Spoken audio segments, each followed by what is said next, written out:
안녕하세요, 여러분. 10분짜리 실화 채널에 오신 것을 환영합니다. 오늘 우리는 여러분에게 베트남 응해안, 영안, 지방에서 실제로 일어난 감동적인 사랑 이야기를 들려드리겠습니다. 저자님의 허락을 받아 이 이야기를 작성했지만 그들의 개인적인 삶을 보호하기 위해 등장인물들의 이름과 마을, 군의 이름을 바꾸었습니다. 이 이야기는 운명의 아이러니와 용서를 다룬 이야기로 여러분의 많은 눈물을 자아낼 것입니다. 행복할 것 같던 결혼식이 20년 넘게 숨겨진 비밀로 인해 비극으로 변하게 된 이야기입니다. 제목은 참혹한 결혼식 이야기. 신부와 신랑이 혈육이여입니다. 여러분, 이 슬픈 이야기를 함께 들으며 감동을 느껴보세요. 20여 년 전, 흐린 오후, 남 강가에서 불어오는 부드러운 바람은 고향의 향기를 가득 담고 있었습니다. 50대 중반이 넘은 트람반둥 씨는 조용히 강둑에 앉아 있었습니다. 그의 눈은 먼 곳을 응시하며 멍하니 흐려졌습니다.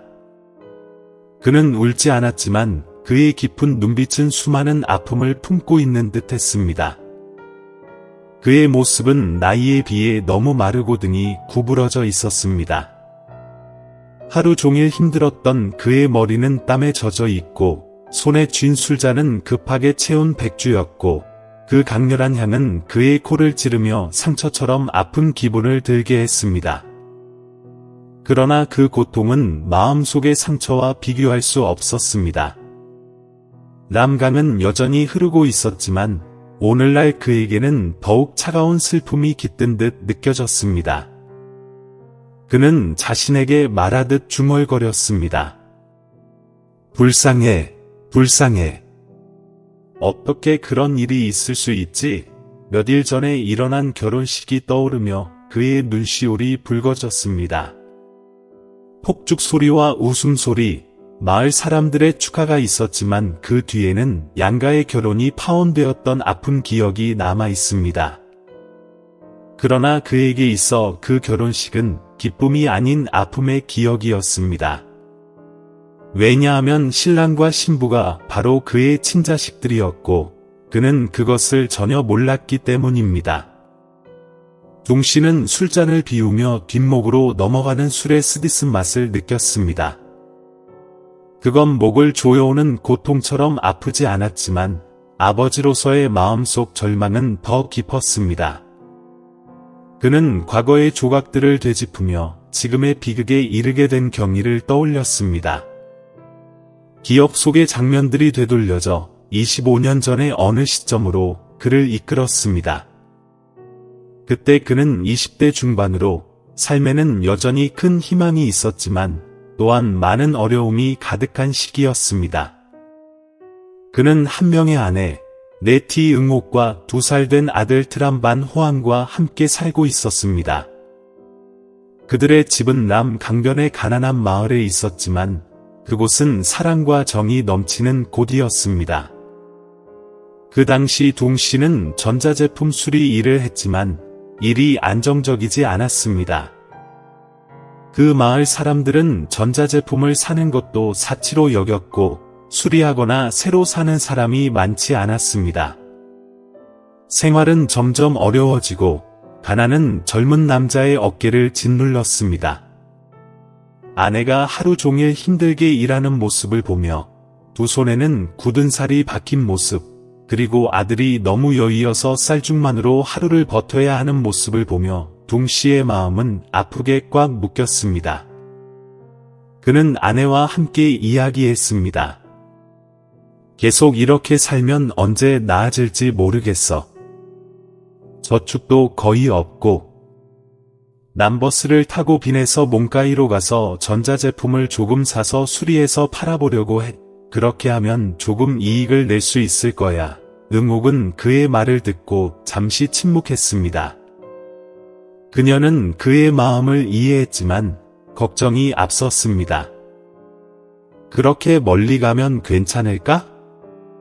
국경 쪽은 복잡하다는데 그런 곳에서 장사를 하는 게 쉬운 일이 아니잖아.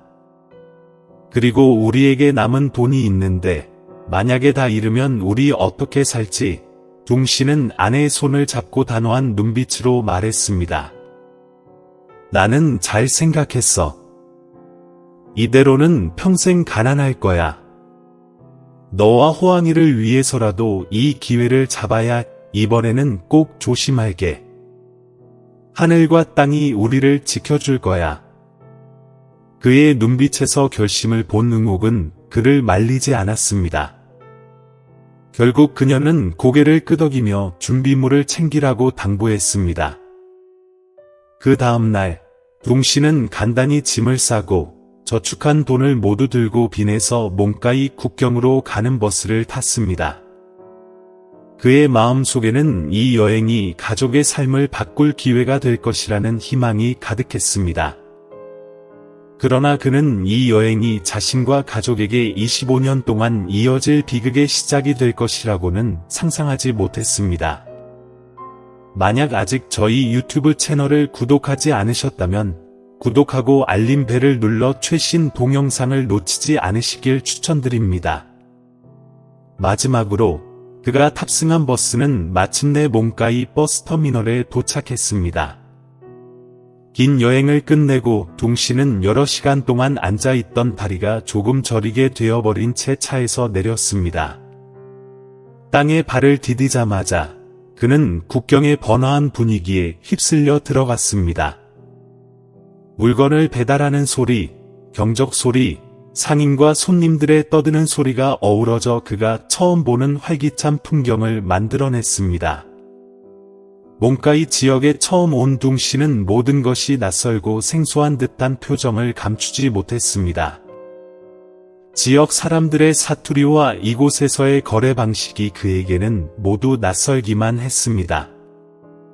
둥 씨는 작은 여행 가방을 단단히 잡고 천천히 발걸음을 옮기며 도움을 줄 사람을 찾고 있었습니다. 마침내 그는 도로 옆에 앉아 휴식을 취하던 중년의 기사 한 명을 발견했습니다. 안녕하세요. 저는 응해안에서 왔습니다. 국경 건너에서 전자제품을 사려고 하는데 어디서 시작해야 할지 모르겠습니다. 도와주실 수 있나요? 기사는 둥 씨를 쳐다보며 담배 연기를 천천히 내뿜고 그 후 천천히 대답했습니다. 새로 오신 거죠? 처음이세요? 이곳에서 거래하려면 먼저 베트남 동을 인민폐로 바꿔야 합니다. 이 버스 터미널 구석에 환전소가 있으니 그곳에서 환전하고 그 후 몽카이 시장으로 가세요. 아니면 국경 넘어가서 물건을 사려면 아는 사람에게 부탁해서 국경을 넘을 수 있겠지만 낯선 사람은 너무 믿지 않는 게 좋습니다. 이곳에는 사기꾼이 많으니까요. 둥 씨는 고개를 끄덕이며 감사의 인사를 하고 기사가 알려준 방향으로 가기 시작했습니다. 정말로 버스 터미널 구석에 작은 환전소가 있었고 몇 개의 오래된 테이블과 의자들이 놓여 있었습니다. 작은 간판에는 베트남동 환전 가능이라고 쓰여 있었습니다. 환전소 뒤편에 서 있는 여성은 둥 씨보다 몇 년 젊어 보였고 단정한 옷차림을 하고 있었습니다. 그녀는 손에 현금을 들고 차근차근 세며 정리하고 있었습니다. 둥 씨가 다가가자 그녀는 고개를 들어 밝은 눈빛으로 그를 바라보며 말했습니다. 환전하시려나요? 얼마나 인민폐가 필요하세요? 둥 씨는 처음으로 이런 거래를 하게 되어 조금 어색해하며 대답했습니다. 네, 저는 전자제품을 사서 고쳐서 팔려고 하는데 얼마나 환전해야 할지 잘 모르겠네요. 여자는 미소를 지으며 친절하게 말했습니다. 전자제품을 사려면 대략 3,000위안 정도 환전하면 될 거예요. 부족하면 다시 환전하면 되지만 여기는 처음 오신 거니까 조심하셔야 해요. 국경 넘어가면 신뢰할 수 있는 곳에서 사는 게 중요해요. 잘못하면 돈도 물건도 잃을 수 있거든요. 동 씨는 여자의 친절한 말에 조금 안심이 되었고, 그녀는 환전을 마친 후에도 거래할 때 몇 가지 유용한 팁을 더해 주었습니다. 거래를 마친 후, 그녀는 국경과 시장 쪽을 가리키며 동 씨에게 마지막으로 조언을 했습니다. 동 씨는 감사를 표하며 감사합니다. 잘 가겠습니다. 기회가 되면 다시 올게요. 라고 말했습니다. 여자는 고개를 살짝 끄덕이며 동 씨를 바라보았고, 그 시점에서 동 씨는 이 만남이 그의 인생을 바꿀 중요한 사건의 시작이 될 것이라는 것을 전혀 알지 못했습니다. 그 후 하루 종일 몽가이 시장에서 거래를 하며 동 씨는 원하는 물건들을 모았습니다. 낡은 텔레비전, 비디오 플레이어, 그리고 수리가 필요한 스피커들. 여러 상인들과 흥정을 하며 하루가 지나갔지만 동 씨는 첫 번째 여행이 순조롭게 시작되었다는 사실에 어느 정도 만족감을 느꼈습니다. 그는 버스 터미널에서 물건을 정리했지만 몽가이에서 빈으로 가는 버스는 일주일에 한 번만 출발하며 2날 뒤에야 출발한다는 사실을 알게 되었습니다. 사람이 없는 낯선 곳에서 동 씨는 난감한 상황에 처하게 되었습니다. 그 순간 그는 어제 환전소에서 만난 여자가 떠올랐습니다. 그녀는 이 지역에 대해 잘 알고 있는 사람 같았고, 그는 용기를 내어 다시 그녀를 찾아가 보기로 결심했습니다. 환전소로 돌아가자 그녀는 여전히 바쁘게 환전 업무를 처리하고 있었지만 동 씨를 보자 미소를 지으며 놀랍고도 기쁜 표정을 지었습니다. 물건 다 사셨어요? 왜 그렇게 걱정스러워 보이시나요? 동 씨는 머리를 긁으며 조금 부끄러워하며 대답했습니다. 네, 물건은 다 모았지만 알고 보니 버스는 이틀 후에야 출발한다고 하네요. 저는 이곳에 아는 사람이 없고 어디서 하룻밤을 묵어야 할지 모르겠어요. 그녀는 잠시 동 씨를 살펴보며 무언가를 고민하는 듯 보였습니다. 그리고 미소를 지으며 부드럽게 말했습니다. 그럼 오늘 밤은 제 집에 와서 쉬세요. 제 집은 멀지 않아요. 저랑 외국에서 일하는 동생만 있을 뿐이에요. 걱정하지 마세요. 같은 고향 사람끼리 도와주는 거예요. 동 씨는 그녀의 친절에 약간 놀랐지만 다른 선택이 없었기 때문에 고맙게도 그 제안을 받아들였습니다. 그날 밤 그녀는 동 씨를 데리고 자그마한 집으로 갔습니다. 집은 소박했지만 깔끔하고 정돈되어 있었습니다. 그녀는 간단한 저녁을 준비해 주었고 두 사람은 저녁을 먹으면서 여러 이야기를 나누었습니다. 동 씨는 그녀가 응애한 출신으로 몇 년 전부터 몽가이에서 사업을 시작했다고 알게 되었습니다. 비록 풍족한 삶은 아니었지만 그녀는 자립적으로 살아가며 누구에게도 의지하지 않고 있다는 것을 자랑스럽게 여기고 있었습니다. 동 씨는 자신의 가족에 대해서도 이야기했고 어려운 고향 생활과 아들이 아버지가 돈을 가져오기를 기다리고 있다는 이야기를 나누었습니다. 대화 중 두 사람은 우연히 눈이 마주쳤습니다. 그녀의 눈빛은 살짝 동요된 것 같았고 동 씨는 당황해서 시선을 돌렸습니다. 그녀는 동 씨를 위해 작은 침대를 준비해 주었고 두 사람은 의도치 않게 가까워지는 느낌을 받았습니다. 여러 해 만에 동 씨는 아내 외에 다른 여성에게서 받은 따뜻한 관심을 처음으로 느꼈습니다. 불이 꺼지고 집이 어두워지자 동 씨의 마음속은 혼란스러운 생각들로 가득 차기 시작했습니다. 그 순간 억누를 수 없었던 감정과 어제와 오늘의 눈빛들이 두 사람을 가까워지게 만들었습니다. 그 밤 그들은 넘어서는 안 될 선을 넘어섰고 그로 인해 수많은 비극이 시작되었습니다. 동 씨는 그 밤을 평생 잊을 수 없을 것입니다. 몽가이에서 보낸 이틀은 동 씨에게 꿈처럼 느껴졌습니다. 처음에는 어색했지만 결국 그는 필요한 물건들을 모두 모았습니다. 그는 이 여행이 자신과 가족의 미래를 바꿀 좋은 시작이 될 것이라고 믿으며 빈으로 돌아갈 준비를 했습니다. 그동안 도와준 마이 씨는 직접 둥 씨를 버스 터미널까지 배웅해 주었습니다. 마이 씨의 집에서 터미널까지 가는 길은 멀지 않았지만 두 사람에게는 그 길이 더욱 무겁게 느껴졌습니다. 둥 씨와 마이는 그들 사이에 어딘가 묘한 연결고리가 있다는 것을 느끼며 그것이 너무도 진실된 감정이라는 것을 깨달았습니다.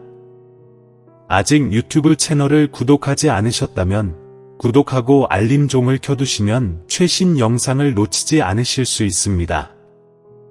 마이는 입술에는 부드러운 미소를 유지하려고 노력했지만 그녀의 눈에는 말할 수 없는 슬픔이 담겨 있었습니다. 그녀는 덩 씨를 바라보며 부드럽게 말했다. 덩 씨, 집에 가는 길에 조심하세요.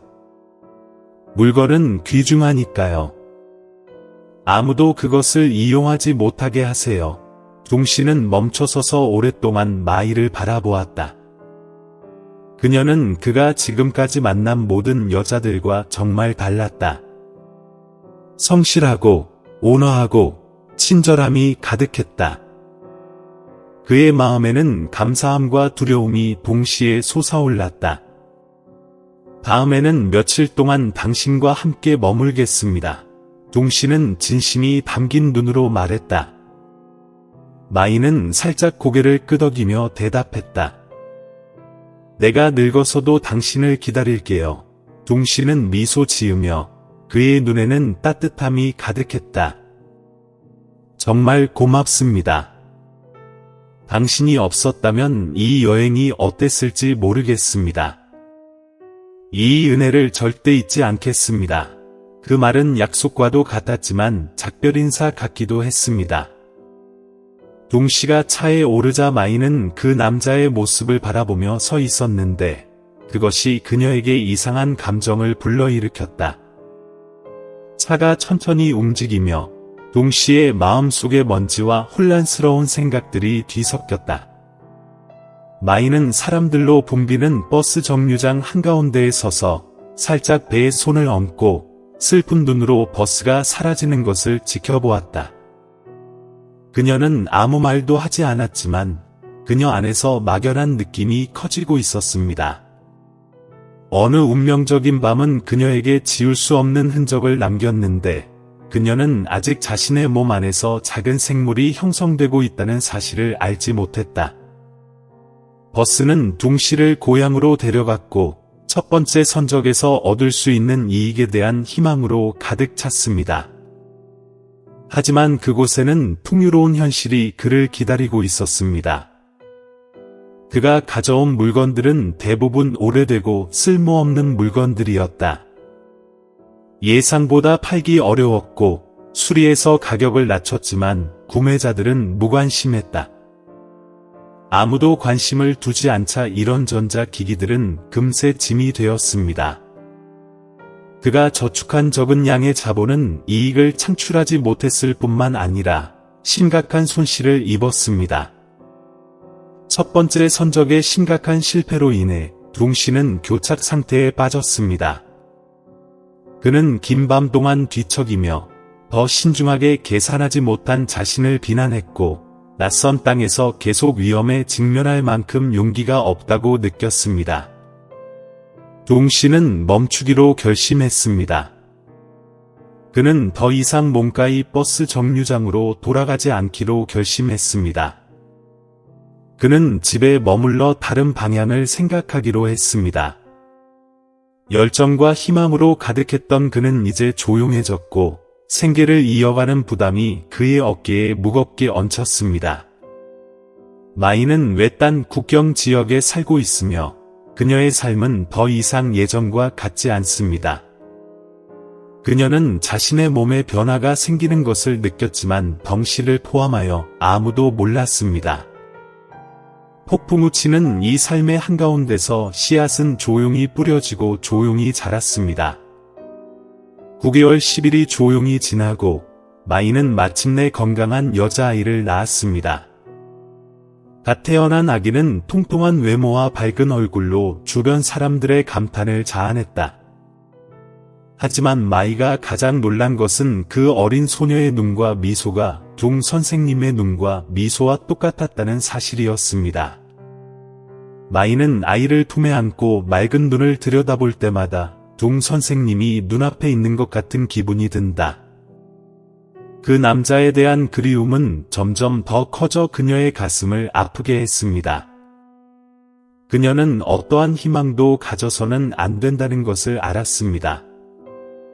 그녀와 둥씨 사이의 관계는 그저 덧없는 연애일 뿐이고 아무런 약속도 미래에 대한 다짐도 없기 때문입니다. 하지만 이 아이는 바로 그의 친생우이자 그들의 삶을 함께 묶었던 운명적인 밤에 대한 증거였습니다. 시간이 흘러 마이의 딸은 1살이 되었고 점점 더 사랑스럽고 똑똑해졌습니다. 남편 없이 아이를 낳은 여자에 대한 이웃들의 소문은 그녀를 여러 번 울게 했습니다. 하지만 단지 아이의 미소를 보는 것만으로도 그녀는 꿋꿋이 일어설 수 있는 힘을 얻었습니다. 그녀는 1년 동안 고민하던 일을 하기로 결심했습니다. 덩 씨를 찾아가는 것입니다. 떠나기 전에 그녀는 아들에게 줄 몇 벌의 옷과 장사로 모은 돈, 그리고 둥 씨가 남긴 주소가 명확하지 않은 편지, 단지 응애한이라고만 적혀 있음을 담은 작은 가방을 준비했습니다. 명확한 정보도 없고 구체적인 단서도 없었습니다. 하지만 그녀는 결심했습니다. 그녀는 아이를 버스 정류장으로 데리고 가서 응애한으로 가는 첫 버스를 탔습니다. 긴 여행 내내 그녀는 아이를 품에 안고 둥 선생님을 다시 만난 순간을 생각했습니다. 그녀를 알아볼 수 있나요? 딸이 있다는 사실을 알고 기뻤나요? 아니면 놀랐나요? 그런 질문들은 그녀의 마음속에서 희망과 두려움이 뒤섞인 채 맴돌았습니다. 응애한에 도착한 후 그녀는 광활한 땅을 가로질러 동을 찾는 여행을 시작했습니다. 그녀는 어디든 가서 사람들에게 물어보았지만 고개를 저어주거나 무관심한 표정만 지어 보일 뿐이었습니다. 응애한은 크지만 동 씨에 대한 정보는 너무 적습니다. 그녀는 누군가가 그를 기억해 줄 것이라는 희미한 희망을 품고 모든 거리, 모든 시장, 심지어 모든 버스 정류장을 걸었습니다. 하지만 오직 침묵만 있을 뿐이었습니다. 날이 갈수록 그녀의 주머니에 들어오는 돈은 점점 줄어들었고 긴 여행으로 그녀의 다리는 피곤해졌으며 긴 여행과 불규칙한 식사로 인해 그녀의 딸은 점점 더 많이 울었습니다. 그녀는 아이가 우는 것을 볼 때마다 가슴이 아팠습니다. 그녀는 몽카이에서 동을 만났을 때 더 많은 질문을 하지 않은 것과 이 여행을 하기로 결정할 때 너무 모호했던 것을 자책했습니다. 마침내 반달이 넘게 아무런 단서도 찾지 못한 채 수색을 한 끝에 그녀는 고통스러운 진실을 인정할 수밖에 없었다. 동은 그녀의 삶에서 완전히 사라졌다. 좌절하고 지친 그녀는 빈시의 작은 거리 한가운데서 눈물을 터뜨렸습니다. 지나가던 사람이 그녀가 울고 있는 것을 보고 누구를 찾고 있니? 너무 비참해 보여 라고 물었다. 그녀는 눈물을 닦으며 목이 메어 말했다. 저는 딸의 아빠를 찾고 있는데 그가 어디 있는지 모르겠어요. 상대방은 단지 한숨을 쉬고 고개를 저으며 떠났고 마이는 주변의 고통 속에 홀로 남겨졌습니다. 다른 선택의 여지가 없었기 때문에 마이는 텅 빈 버스 정류장으로 돌아가야 했습니다. 그녀는 팔에 안겨 깊이 잠들어 있는 딸을 바라보며 속삭였다. 엄마, 아빠를 못 뵙게 되어서 미안해요. 하지만 꼭 보상할게요. 몽카이행 버스는 다음날 아침 일찍 출발합니다. 마이는 차창밖을 내다보며 후회와 끝없는 고통으로 가슴이 아팠다. 눈물이 그녀의 운명처럼 소리 없이 떨어졌다. 그녀는 희망을 멈추지 않는 약한 여자였지만 그 희망은 오히려 깨진 꿈으로만 이어졌습니다. 이제 그녀의 삶은 그녀와 그녀의 어린 딸 둘뿐이지만 그녀의 깊은 고통 속에서 모성애는 그녀가 꿋꿋이 서고 이 격동의 삶을 극복하도록 도와주는 유일한 것입니다. 여기에서 끔찍한 비밀이 밝혀졌습니다. 시간이 흐르는 것처럼 남강의 물결처럼 되돌릴 수 없었습니다. 시간이 지나고 동씨가 몽차이를 떠난 지 벌써 20년이 지났습니다. 그는 자신의 짐을 버리고 시간이 흐른 것처럼 희미해졌다고 생각했던 기억들을 잊었습니다. 동씨는 현재 응해안성에서 소박한 삶을 살아가는 중년의 남성입니다. 그의 장남인 트람반 호황은 이제 성인이 되어 미래를 준비하고 있습니다. 그 당시 동씨는 일본에 거주하며 응해안 지방에서 사업을 하고 있었습니다. 사람들은 모두 삶을 변화시킬 기회를 얻고 가족을 부양하기 위해 돈을 벌고 싶어 했습니다. 만약 아직 저희 유튜브 채널을 구독하지 않으셨다면 구독하고 알림벨을 눌러 최신 동영상을 놓치지 않도록 해주세요. 트람반 호황은 면접을 통과하여 그의 지능과 창의성 덕분에 일본 식품 가공 회사에서 일하게 되었습니다. 동 선생은 매우 자랑스러웠지만 불안한 마음을 감출 수는 없었습니다. 황은 떠나기 전에 아들에게 이렇게 일깨워 주었다. 거기서 할 일이 많아. 열심히 일하고 모든 사람과 잘 지내. 아무도 너를 괴롭히지 못하게 하되 문제를 일으키지도 마. 저 소리가 들리시나요? 황은 미소와 결의에 찬 눈으로 아버지를 바라보았다. 알아요. 걱정하지 마세요, 아빠. 저는 돈을 많이 벌어서 부모님이 더 이상 고생하지 않도록 하겠습니다.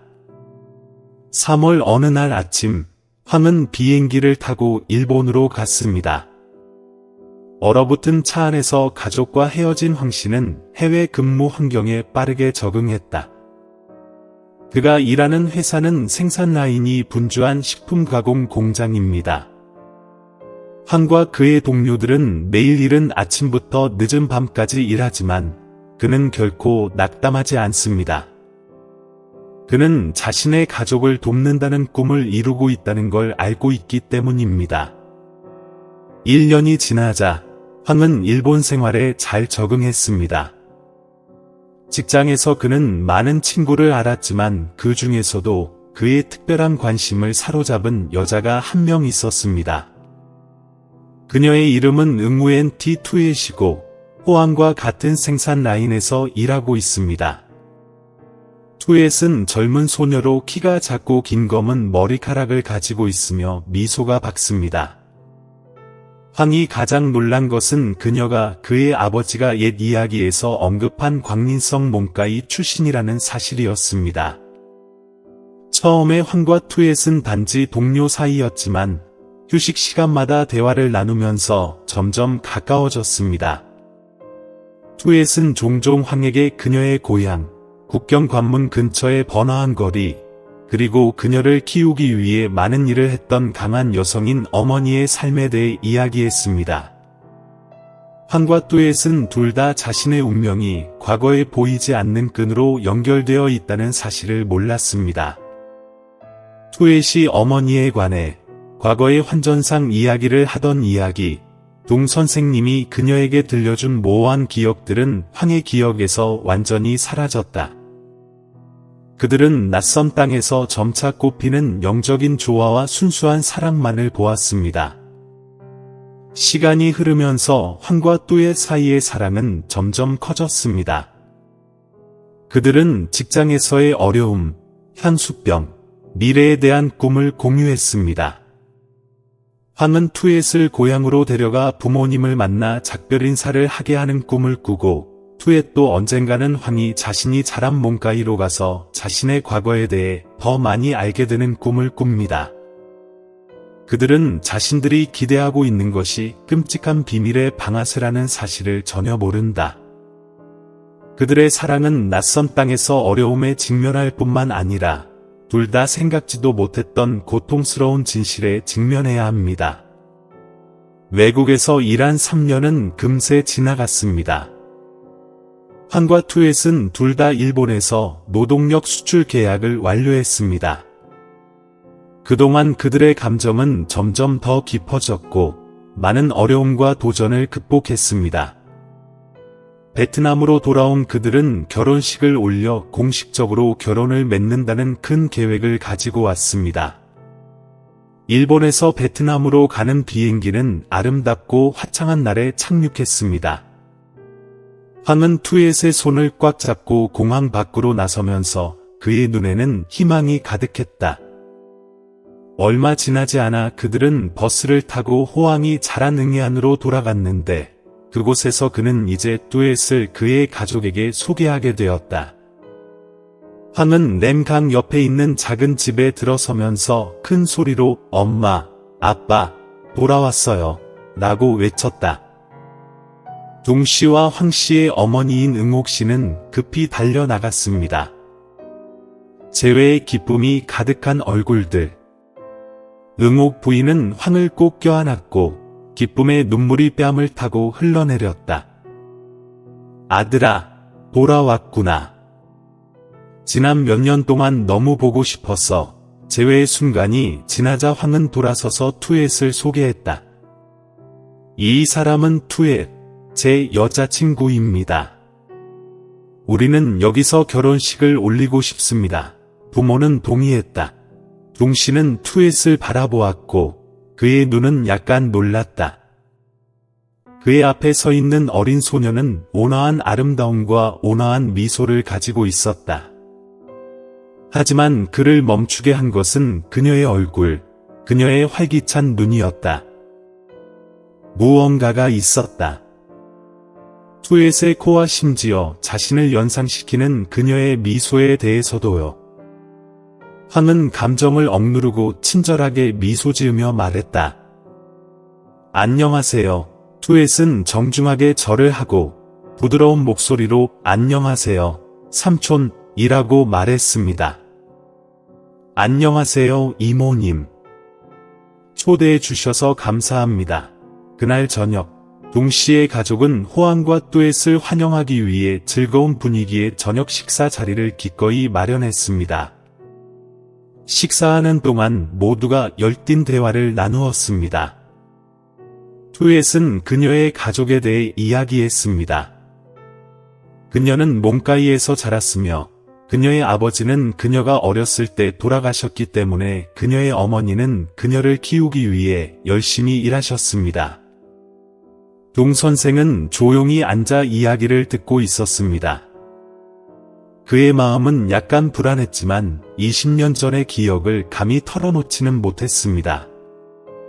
문득 동 선생은 몽채, 버스 정류장, 마이라는 여자에 대해 생각했다. 마치 그의 머릿속에서 슬로우 모션 영화처럼 모든 것이 떠올랐다. 하지만 그는 그것이 단지 우연일 뿐이라고 자신을 안심시켰다.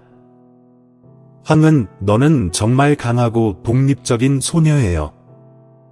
가족을 돌보는 법도 알고 있죠 라고 말했습니다. 황, 당신 가족은 투엣을 갖게 되어 정말 행운이에요. 동씨가 따뜻하게 말했다. 응옥 부인도 매우 기뻐하며 끊임없이 투엣을 칭찬하고 끊임없이 이렇게 외쳤다. 두 분은 정말 잘생긴 남자이고 아름다운 여자입니다. 저는 우리 가족이 곧 우리와 같은 덕망 있는 며느리를 가질 수 있도록 빨리 결혼하기로 즉시 동의했습니다. 당신이요, 이렇게요. 집안의 분위기는 기쁨으로 가득 찼습니다. 투엣은 또한 황 가족의 따뜻함과 성실함을 느꼈는데 이는 아버지 없는 아이로서 그녀가 항상 기대했던 것과 정확히 같았습니다. 저녁 식사 후 모두가 잠자리에 들었을 때 동씨는 현관에 조용히 앉아 램강에 반사된 달빛을 바라보았습니다. 이상한 느낌이 그의 마음을 사로잡았다. 투엣의 얼굴이 계속 그의 기억 속에 떠올랐고 그의 삶에 나타났던 여자, 마이에 대한 막연한 기억도 떠올랐다. 그는 스스로에게 말했다.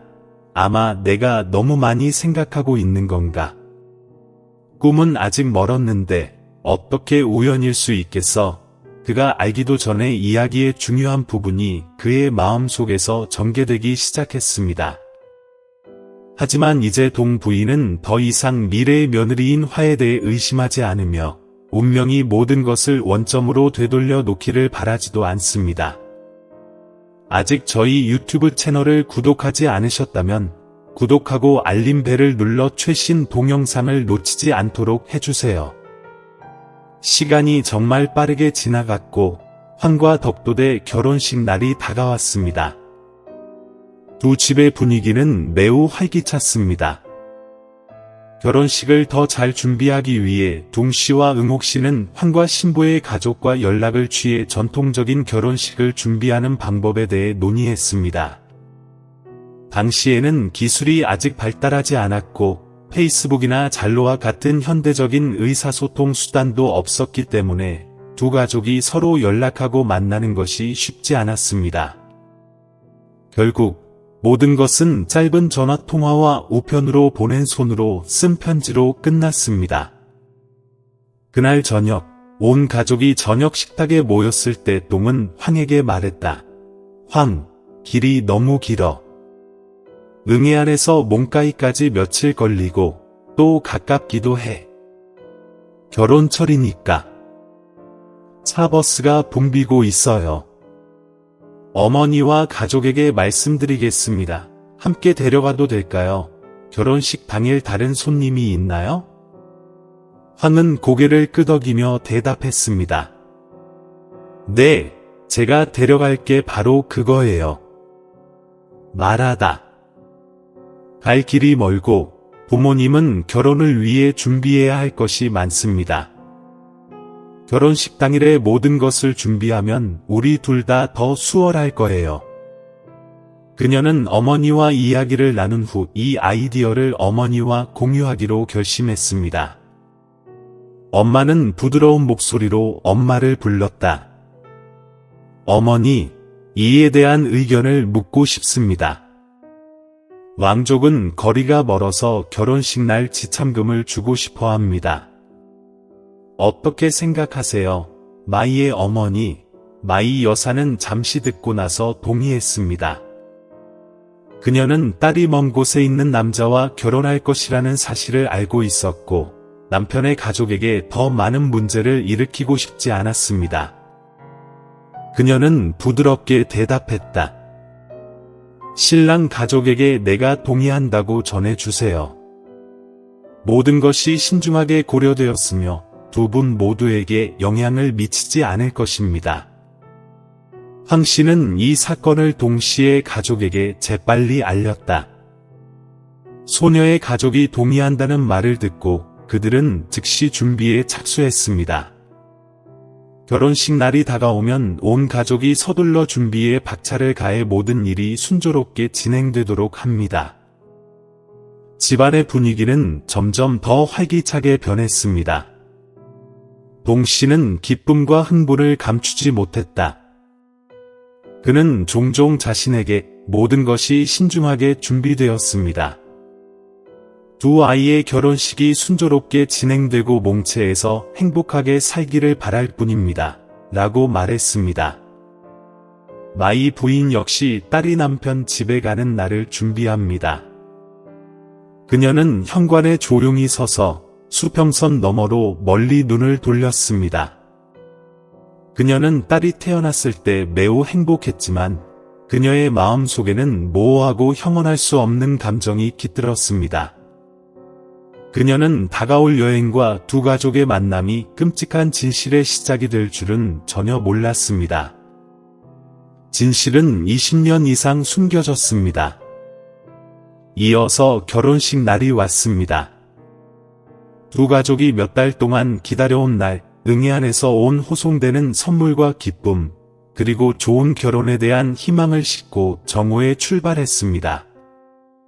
개인 버스는 600km가 넘는 도로를 따라 들판과 언덕을 지나 북쪽 겨울의 차가운 바람을 헤치며 달렸습니다. 차가 몽가이에 있는 신부의 집 앞에 천천히 멈추자 차가운 공기가 살을 찔렀다. 차에서 나오는 연기가 그룹에 있는 모든 사람의 흰 숨결과 뒤섞였다.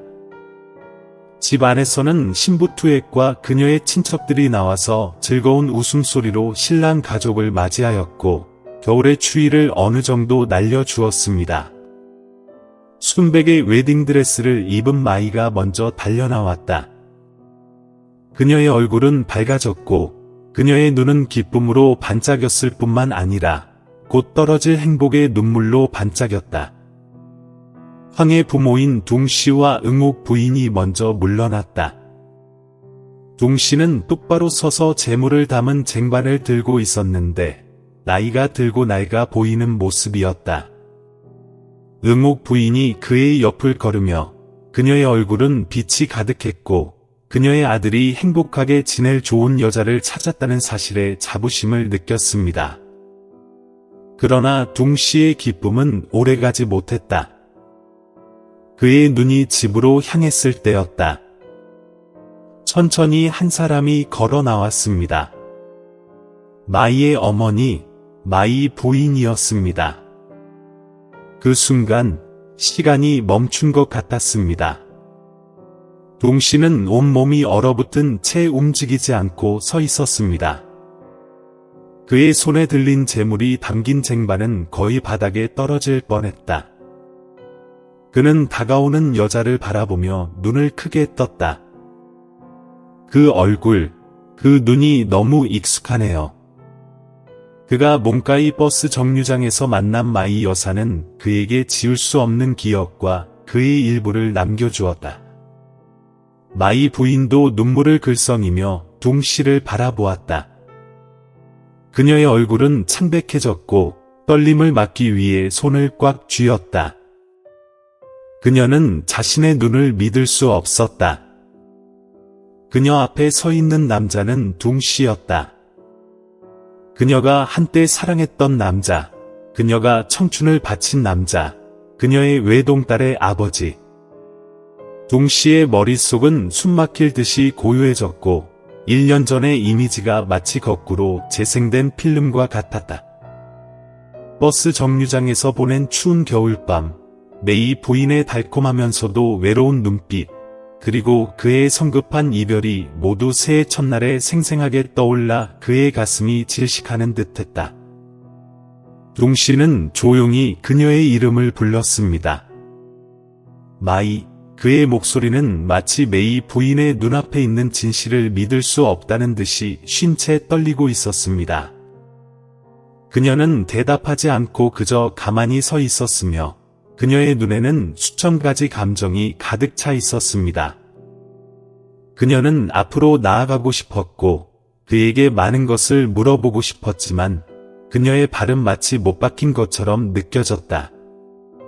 지난 20년간의 고통과 외로움, 그리고 이루지 못한 꿈이 그녀를 질식하게 만들었습니다.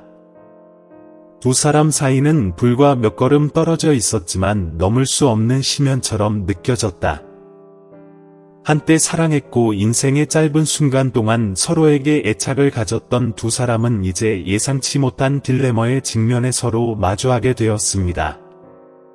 응옥 부인은 별다른 이상한 점을 발견하지 못했습니다. 그녀는 기쁘게 나서서 말했다. 안녕하세요. 저는 황의 엄마입니다. 오늘 제 가족은 투엣을 데리러 왔습니다. 마이 부인은 마치 꿈에서 막 깨어난 것처럼 깜짝 놀랐다. 그녀는 억지로 미소를 지으려고 했지만 목소리가 떨렸다. 네. 들어오세요. 둥씨는 길을 잃은 영혼처럼 응옥 부인을 따라 집으로 들어갔지만 여전히 그의 눈은 마이 부인에게서 눈을 떼지 못했습니다.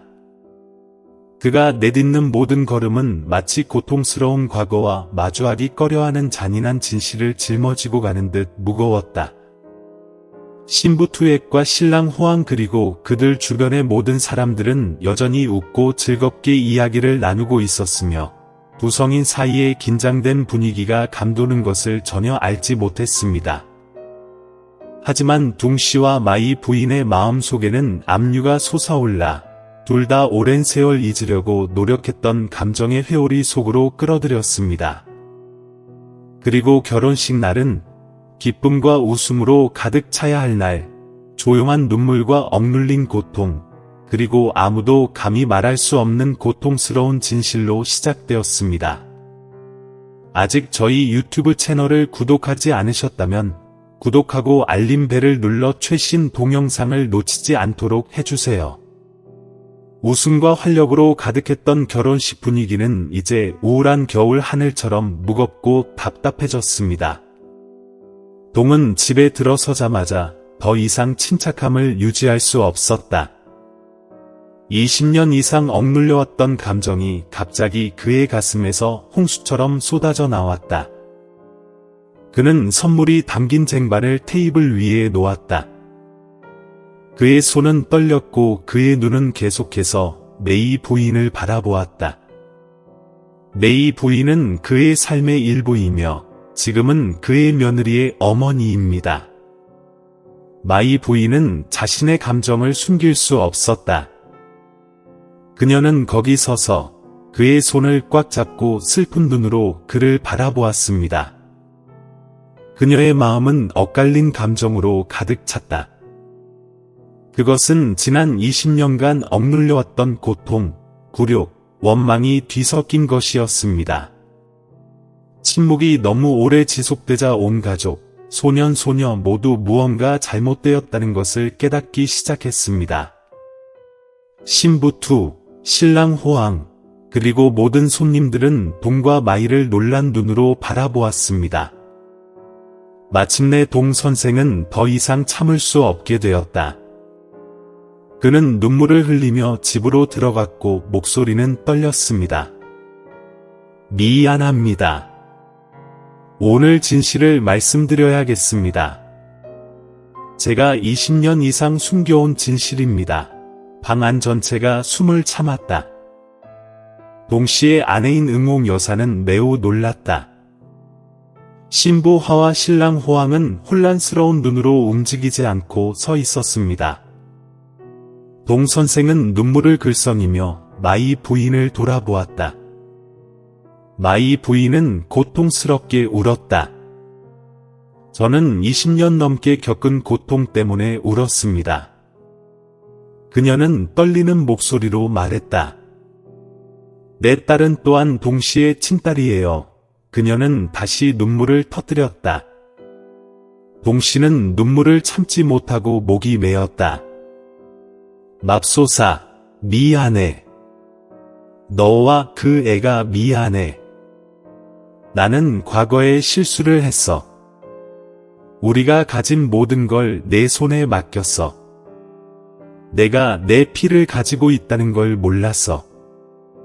나는 정말 모르겠어요. 모르겠어요. 당신도 그걸 알잖아요.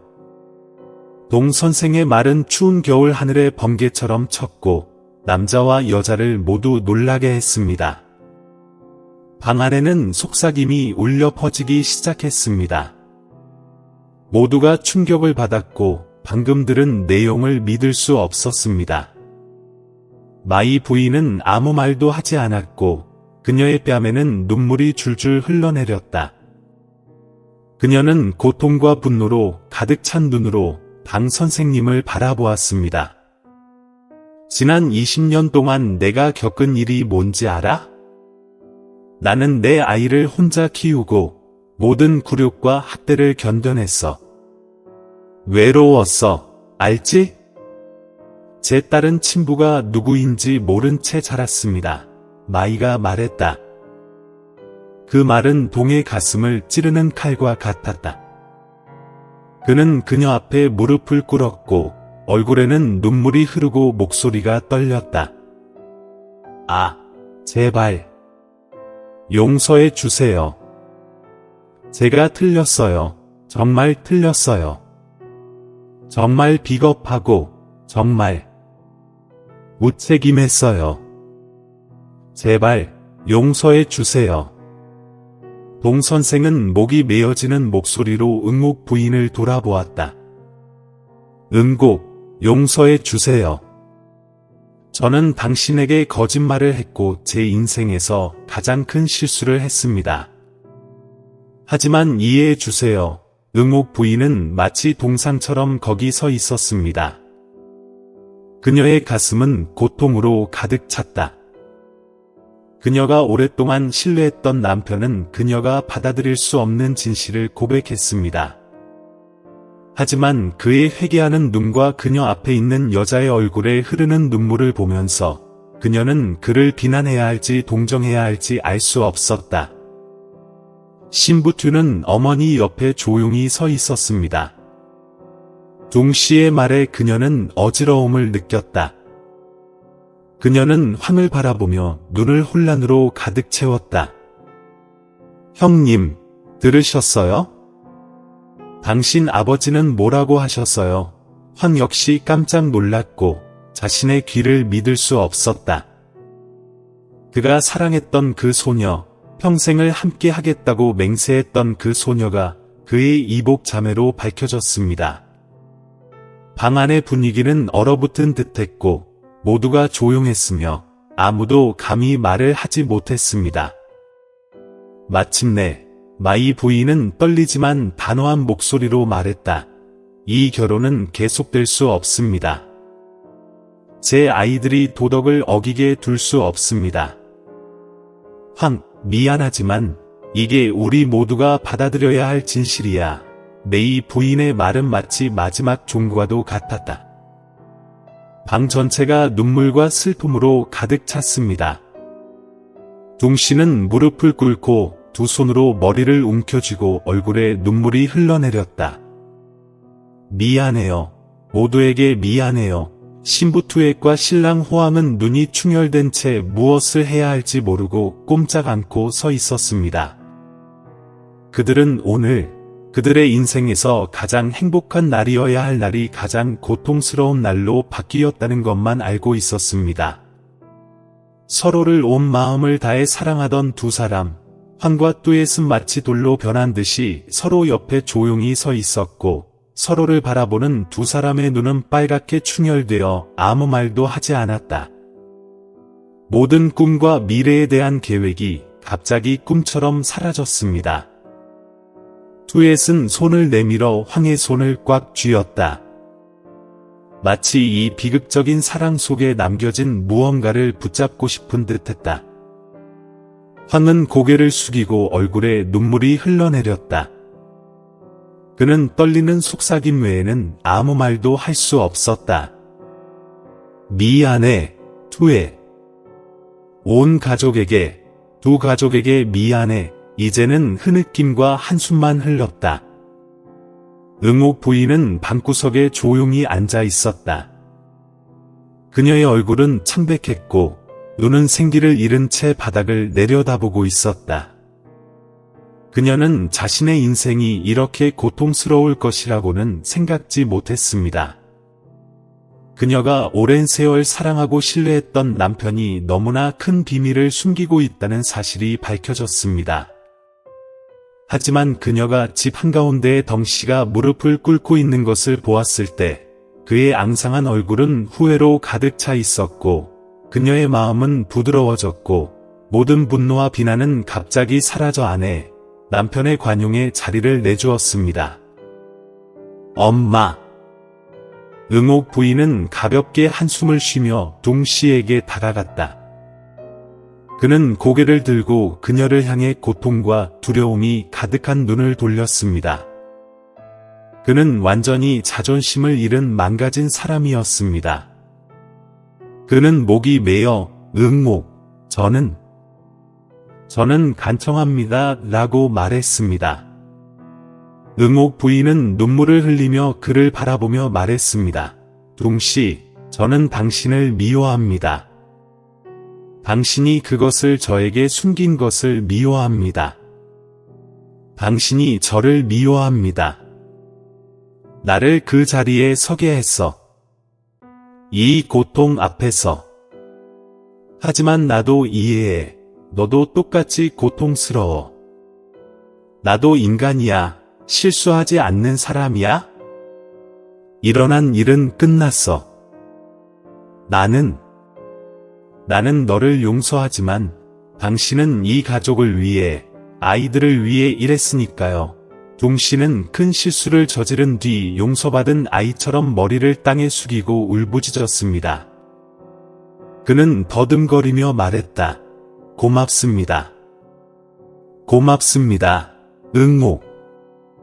마이 부인은 움직이지 않고 계속 눈물을 흘렸다.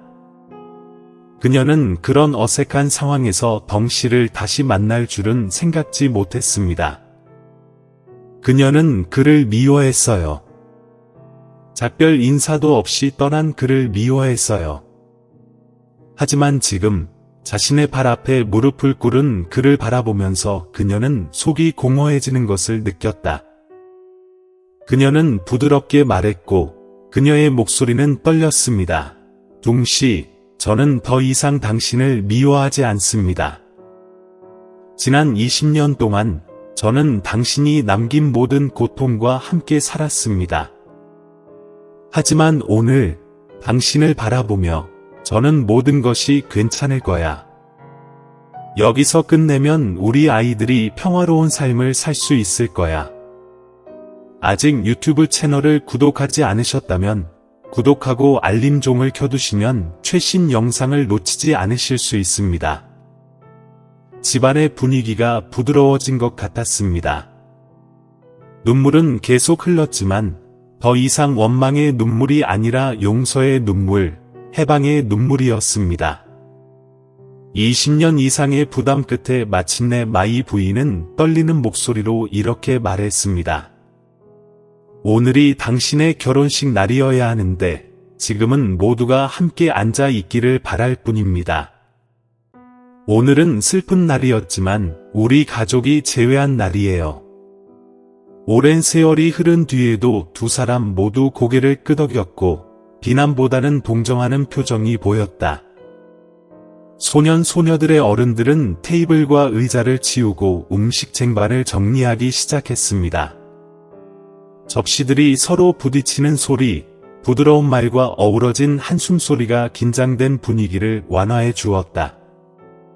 결혼잔치는 이제 재회잔치가 됩니다. 응옥 부인은 마이 부인 옆에 앉았습니다. 같은 남자 때문에 고통을 겪었던 두 여자는 이제 서로를 이해하는 눈빛으로 바라보았습니다. 그들은 더 이상 비난하지 않고 화를 내지 않으며 오직 어머니들, 삶에서 너무 많은 고통을 겪은 여성들의 동정만을 가질 뿐입니다. 동씨는 테이블 구석에 앉아 조용히 모든 사람을 바라보았다. 그는 고통, 후회, 그리고 약간의 안도감 등 혼합된 감정을 느꼈습니다. 그는 일이 결코 예전처럼 돌아갈 수는 없더라도 적어도 진실을 마주하고 용서를 받았다는 걸 알았습니다. 환과 뚜엣은 고통에도 불구하고 여전히 나란히 앉아 있었습니다. 그들은 아무 말도 하지 않고 마치 마음의 고통을 삼키려는 듯이 밥 한 입 한 입 조용히 먹었습니다. 파티는 가벼운 대화와 눈물, 그리고 억지 웃음으로 끝났다. 그날은 고통스러웠지만 동시에 모든 사람이 사랑, 가족, 용서의 진정한 의미를 깨달은 날이기도 했습니다. 그 고통스러운 결혼식 이후의 날들은 다음과 같습니다. 비록 아픔이 여전히 가슴에 남아있더라도 사람들은 점차 그 아픔을 극복하는 법을 배웁니다. 동씨는 종종 몽가이에 가서 어머니와 아이들을 만나곤 합니다. 메이 부인이 만날 때마다 두 사람은 별로 대화를 나누지 않고 그저 조용히 앉아서 옛 추억을 회상하며 오랜 세월 떨어져 지낸 것을 위로하곤 했습니다. 동 선생은 친아버지처럼 투엣을 돌보았고 그녀를 바라보는 그의 눈에는 사랑과 후회가 가득했다. 투엣은 점차 진실을 받아들였고 더 이상 원망이나 고통을 느끼지 않았습니다. 그녀는 부모님의 사랑에는 항상 한계가 있었고, 이를 비난하기보다는 소중히 여겨야 한다는 것을 이해했습니다. 처음 며칠 동안 심하게 상처를 받았지만, 응옥 여사는 점차 마이 여사에게 마음을 열었습니다. 한때 쓰라린 사랑을 지켜보던 두 여인은 이제 같은 사랑을 나누는 친구이자 자매가 되었습니다. 응옥 부인은 마이 부인이 자기 가족을 해치려는 의도가 전혀 없었지만 삶 자체가 그들을 악순환에 빠뜨렸다는 것을 알고 있었습니다. 응옥 부인의 인내심은 마치 그녀 마음의 어둠을 몰아내는 햇빛과 같습니다. 환과 투엣은 부부가 되지 못했지만 아름다운 우정을 유지했습니다. 그들은 종종 이야기하고 서로를 지지했으며 서로를 형제로 여겼습니다. 투엣은 점차 새로운 행복을 찾고 환 또한 그 사건 이후 더욱 성숙한 모습으로 새로운 삶을 시작한다. 1년 후 마이 부인은 몽카이를 떠나 투엣을 응예안으로 데려오기로 결심했습니다. 이 결정을 가장 먼저 지지한 사람은 응옥이었다. 그녀는 마이 부인에게 말했다. 당신은 여기로 돌아와야 합니다. 우리는 늙었습니다. 우리가 서로 가까이 살면 서로를 돌볼 수 있습니다. 제 땅은 크고 덩 씨와 저는 그것에 대해 논의했습니다. 마이 부인. 그것을 지어야 합니다. 그게 당신의 집이에요. 저는 옆집에 살아요. 걱정하지 마세요. 과거는 과거일 뿐이고 이제 우리는 가족이에요. 마이 부인은 응옥 부인의 말에 눈물을 흘렸다. 그녀는 그 사람이 자신이 의도치 않게 다친 여자라고는 전혀 예상하지 못했다. 그렇게 관대한 사람이 될 수 있었을까? 마엠 부인은 응옥 부인의 손을 잡았고 그녀의 목소리는 감정으로 떨렸다. 응곡, 나는 당신에게 영원히 감사할 것입니다. 나는 당신의 친절에 결코 보답할 수 없습니다. 그래서 마이 부인과 뚜엣 부인은 응예안으로 돌아와서 둥 씨와 응옥 부인의 집 바로 옆에 작은 집을 지었습니다. 마이 부인이 돌아온 날, 두 가족은 모여서 응옥 부인과 그녀의 아이들을 환영하기 위해 따뜻한 식사를 준비했습니다. 파티의 분위기는 매우 달랐습니다. 더 이상 슬픔의 눈물은 없었고 대신 따뜻한 미소와 동정심이 있었습니다. 동 씨는 자신의 인생에서 가장 중요한 두 여자 사이에 서서 조용히 미소 지었다. 그는 자신이 많은 실수를 저질렀다는 것을 알고 있었지만 인생은 마침내 그에게 실수를 바로잡고 남은 인생을 최대한 살 기회를 주었다. 그 후 몇 년 동안 동 씨, 응옥 부인, 마이 부인의 가족은 화합과 사랑 속에 함께 살았습니다. 응옥 부인과 마이 부인은 함께 채소밭을 가꾸며 간단하지만 아늑한 식사를 요리합니다. 동 씨는 종종 자녀와 손주들을 데리고 조상의 무덤을 방문해 과거의 교훈을 상기시키곤 합니다. 환과 뚜엣은 따로 살고 있지만 여전히 종종 부모님과 마이 부인을 방문합니다. 그들이 돌아올 때마다 작은 집은 마치 과거의 고통이 전혀 없었던 것처럼 웃음으로 가득 찼습니다. 그게 인생이지. 인생은 역경으로 가득할 때도 있지만 용서와 사랑은 항상 모든 상처를 치유할 수 있는 가장 마법 같은 약입니다. 그 고통스러운 결혼식 날은 모든 사람의 기억 속에 깊이 새겨졌지만 그 순간부터 새로운 가족이 형성되었습니다.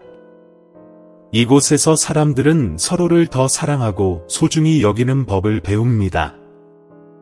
그리고 이 이야기는 인생이 아무리 힘들어도 인간이 존재하는 한 모든 고통은 완화될 수 있고 모든 상실은 극복될 수 있다는 것을 증명하는 승리로 끝납니다.